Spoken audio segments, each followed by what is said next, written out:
నిజానికి మంచి, చెడు అనేవి ఏమి లేవు.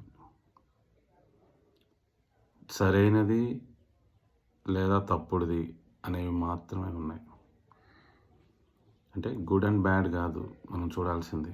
రైట్ ఆర్ రాంగ్ అనేది మనం చూడాలి. సరైనది అంటే చట్టబద్ధమైనది. సరైనది కానిది తప్పుడుది. సో సరిగ్గా చేస్తే అది మంచిదవుతుంది. సరైనది చేయకపోతే అదే చెడ్డదవుతుంది. సో మంచి చెడుల గురించి ఆలోచించబాకండి.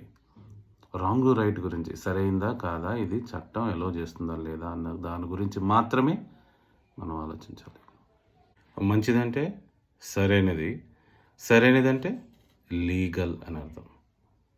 చెడ్డదంటే సరైనది కానిదని, సరైనది కానిది అంటే ఇల్లీగల్ అని అర్థం. సో మనం లీగలా ఇల్లీగలా అనేది మాత్రమే చూడాలి, ఆలోచించాలి.